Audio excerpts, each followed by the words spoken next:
Magandang hapon mga boss. Bali, ito na naman tayo sa ating video, sa ating mga mangga.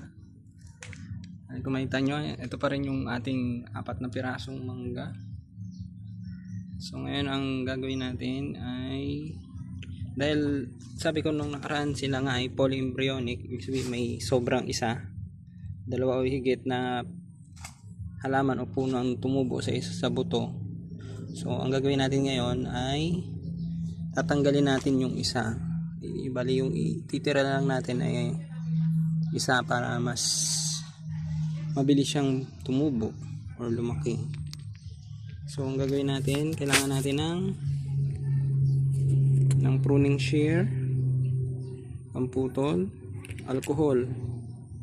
Yan, sorry ha. Alcohol tapos tissue. Yan. So ang gagawin natin, alcoholan natin yung pruning shear muna para walang disease nakakapit. Sure tayo na safe gamitin pala. So ang una natin gagawin dito sa ating unang mangga ay tanggalin muna natin or putulin natin to, yung isa lang itira natin. So malapit do sa base, putulin natin ng wag pantay, dapat mga sabi lang mga 45 degrees para yung tubig hindi na i-stuck dun. So bali puputulin na natin. Yan. So yan, tinanggal na po natin yung isa. Tapos kung puputol po tayo sa pangalawa, bali titira natin yung mga yung isang malaki, yung malusog na mabilis tumubo or lumaki. Yun yung mga pipiliin natin. So dito, ang tatanggalin natin dito sa dalawang to, itong pinakamalaki o yung sumunod, sayang malaki rin tong isa pero tatanggalin natin tong isang malaki. Bali, simula nung seedling siya, December 1 siya. So ngayon ay, ano na bang araw ngayon?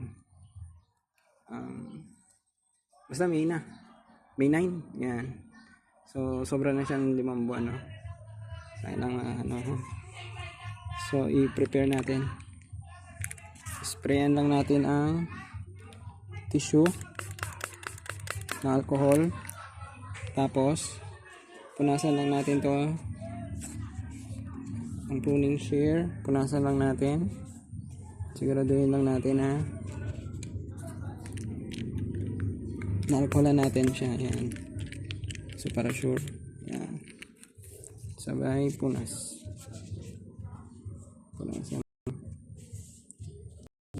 Para walang kakapit na disease, para hindi sila magkahawa-hawa.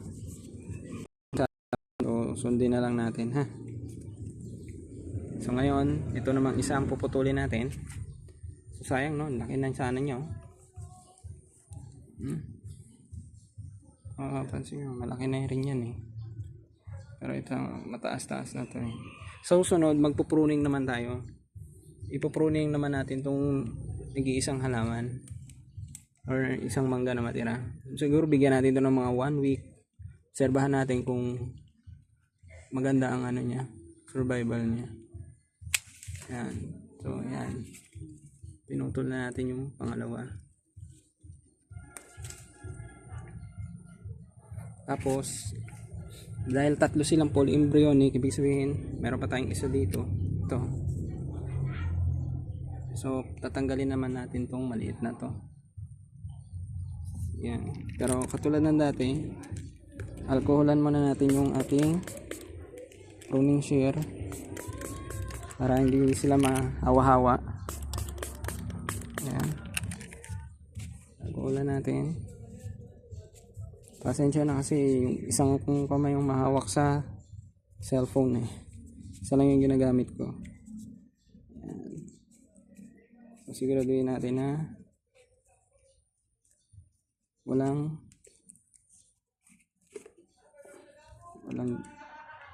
basta yun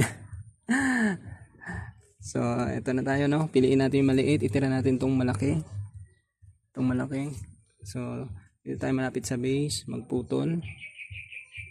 Yan, wag pa diretso, dapat may konting angle. So putol. Yan. So yan na sila. Ito naman sa kabila, kung makikita nyo, ito yung pinutulan natin. Tapos sa huli, ito rin, ito yung isang pinutol natin. Ito yung natira, yung malaki.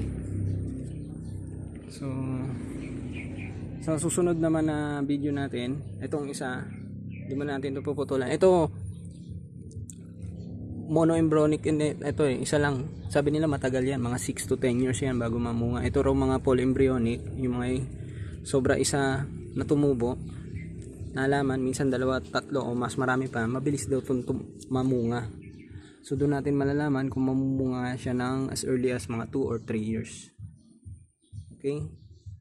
Basta yun lang mga boss.